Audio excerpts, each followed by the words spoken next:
Steam Next Fest has rolled around yet again, giving us another excuse to check out a bunch of upcoming games and to highlight a handful of our favorites.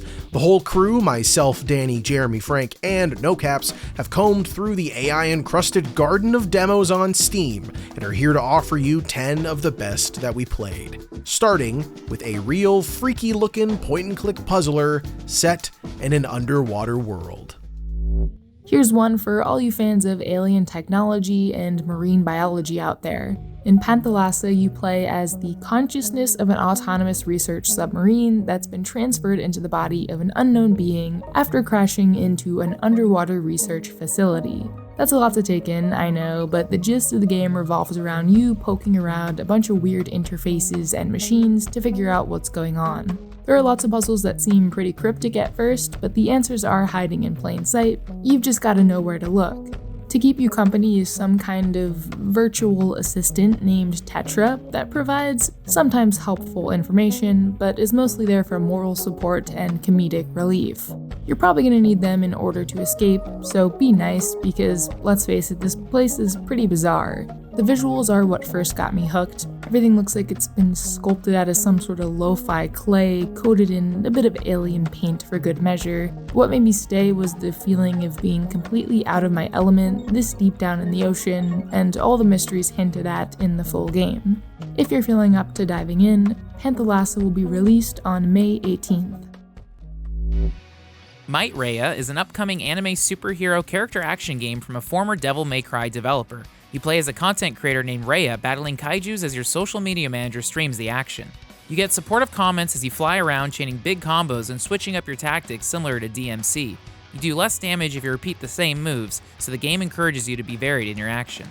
The demo features an opening stage set in Tokyo's Shibuya crossing, so I was immediately hooked, and the trailer teases an Akihabara level too. There's also platforming elements as you can zip to any platform point similar to Spider-Man, which allows you to escape danger or reassess the battleground. There's currency and XP to collect to level up, so I'll be eager to see how progression can make the combat evolve over time, but for now I thought the demo was really charming and fun. The character designs look awesome, and I'm looking forward to its full release. How does a run-based violent Commander Keen sound like to you? If that piques your interest, you definitely need to check out Haunted Lands from Alvgore, a game that I absolutely adored during Next Fest. What's the best way to sum this up? Essentially, you are a bunch of holdouts during some sort of apocalypse. The area around you is covered in zombies and freaky scientists and all manners of ghouls and ghastly goblins, and you have to go out into the world, kill as many of them as possible, collect treasures, and then get back to your home base where you can buy stuff and upgrade the 3 or 4. I think there's probably multiple classes that you unlock in this. And each class plays totally different. So like, for instance, the sort of main soldier one has a shotgun which can be fired straight, but also at 45-degree angles, whereas the mage has a charged shot and magic stuff, which is really powerful but doesn't have that much range. The enemies themselves as well have interesting attack patterns, which plays into the whole thing. There's definitely pros and cons to each class and your engagement with each enemy. There's loads of really great sort of crunchy gameplay combat considerations to make throughout this game. And I just can't get over the look of this thing. Look at it. 256 colors. It's just like playing a classic 90s DOS game, but the gameplay has the considerations of a modern action platformer. This isn't a roguelike. The levels seem to be established, so when you're going in each time, at least the ones in the demo, they're essentially the same ones, which, you know, helps a little bit in planning your encounters. But yeah, I really like this thing. It seems fresh and interesting. It doesn't seem derivative. Feels like a game that looks like something you loved as a kid, but plays like something contemporary.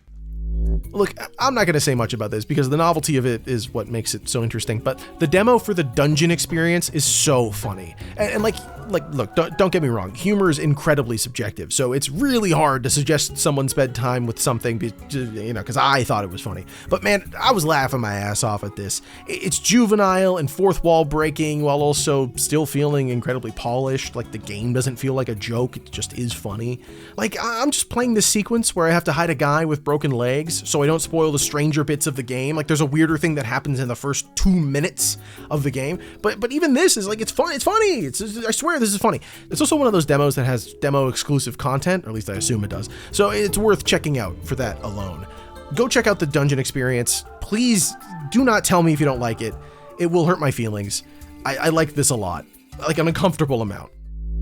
This isn't the first time it's been mentioned on NoClip 2, and I doubt it will be the last, but I would be remiss if I allowed this next fest to go by without recommending people try the demo for Rhell, Warped Worlds and Troubled Times. Though Rhell has an incredibly strong, fantastical, magical storybook identity of its own, if I could elevator pitch it to the unfamiliar, it is essentially an incredibly open, magical, immersive sim that reminds me more of Paper Mario, weirdly, than anything else. I've been eagerly following this game's development for quite a while now, and while my admiration for the developer's commitment to this open-ended, systemic, magic-driven, create-your-own-spell system is immense, to actually put my hands on a controller and play with this game is a transcendent experience that lives up to all of my expectations. Rhell's world and puzzles are designed with its openness in mind.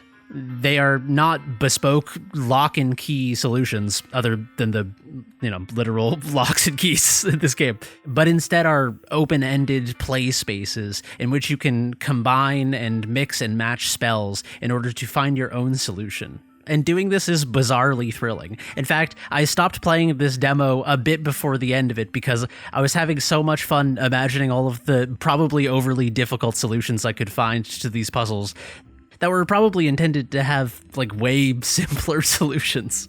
But the joy of Rhell, and the reason I compare it to immersive sims, is that there is a specific type of joy in coming up with your own bizarre solution to these problems, and doing things the hard way, sometimes doing things in the hardest way possible, because you have made up your mind that this is how you're going to do it. And this, to me, beyond the literal magic in this game, is one of the most magical things that a game can do. Reward a player for the capacity of imagination that they have in their approach to a game by honoring that approach, and making it not only possible, but a viable and integral part of progressing through the game. Phonopolis is the newest game from Amanita Design, the creators of whimsical adventure games like Samorost and Machinarium. I actually recently played through all of their games, so this demo couldn't have arrived at a more perfect moment.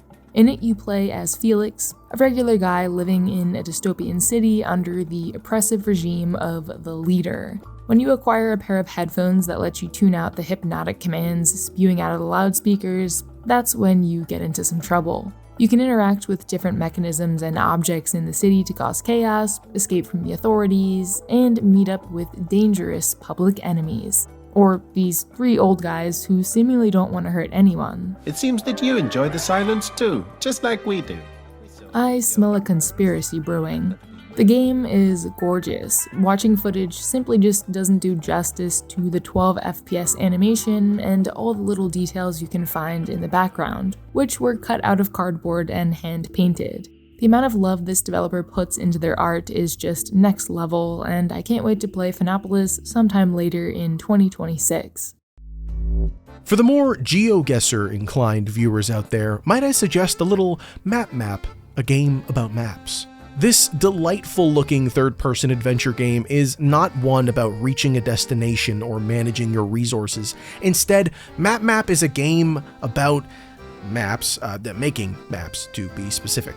The game's broken up into islands, and for each one, you're given a series of targets, locations, or points of interest, and an outline of the island with a varying set of tools. It's your job to figure out with as much accuracy as you can where on the map your targets are. Sometimes it's as straightforward as using the game's step counter and your map's scale to start scribbling out the path to your goal before placing the pin. Other times, you have to whip out some weird tools. Based on the trailer, it looks like it gets pretty complex. But even in the demo, it's clear how much gas they're cooking with here. I love how Map takes the sort of random clutter that we've come to ignore as white noise in modern video games and turns it into a field of breadcrumbs to be followed. I was already excited for this, but now I can't wait to play the rest of this game. Look, man, there are a lot of survival craft games on Steam already, and honestly, this next fest has a bunch of new ones, and I played a chunk of them, but the one that really grabbed my attention was Windrose, a game that was previously called Crosswind. It has all the trappings of your survival craft games. This one is pirate-themed, though, which, you know, if you like pirates, I guess I like pirates. I didn't know I liked pirates. You know, you craft stuff, you collect rocks and grass and twigs, and you build all your stuff. But I think what's sticky about this one to me is, first of all, the presentation is super solid. The music and the art and the, you know, art design, the lighting, it looks and feels really cool. It has the tropes of a pirate game in that, like, you know, when you get guns, you need to put your ball bearings in and your gunpowder, and then the actual gun itself has a really annoying delay on it, which is super interesting. But like, for instance, the shots from the gun take out shield on the enemy and then makes it easier to kill them with your sword, scabbard. I don't know enough pirate words. It takes place in the Caribbean, apparently, around Tortuga, but there are dodos on the island. That's a silly thing to worry about because there are also sort of zombie drowned people, which you find, you know, sometimes in caves or at nighttime. Them and a bunch of sort of World of Warcraft looking big ass crabs, or I guess like Mirelurk looking crabs, patrol the beaches and stuff. But the thing that I think I enjoy the most about this, and kind of reminds me a little bit of what I was missing from games like Valheim, is that there is a single player focus that has a campaign associated with it. So, you know, you are trying to find parts of your ship so you can build a bigger ship, and you are trying to find other pirates that you can add to your crew, and presumably at a certain stage, based on, you know, where it's going and also the footage I've seen in the trailer, you eventually get a big galleon and you can go and have battles on the high seas. But yeah, the early stuff that I played in this demo, it's a pretty full-featured demo. It was really interesting. I enjoyed the crafting. I enjoyed exploring. I just enjoyed being in the world. And yeah, Windrose is a game that sort of peaked its head above the pulpit in terms of survival craft stuff for me. The final thing I want to say about it, I guess, is that the combat in it is very interesting. It has a sort of a timing-based, I don't want to say soulsy, but there, I just said it. You know, you can get killed pretty easily. You have to be really considerate about your timing, what weapons you're using and stuff like that. So like upgrading your weapons, upgrading your clothes and things like that, there's a motivation for it. It's not just, oh, I unlocked the next thing, I better do the next thing. Yeah, really well designed. I really like Windrose a lot. It took me by surprise, and I'm looking forward to playing more of it when it's eventually released, which apparently is soon, at least according to Steam.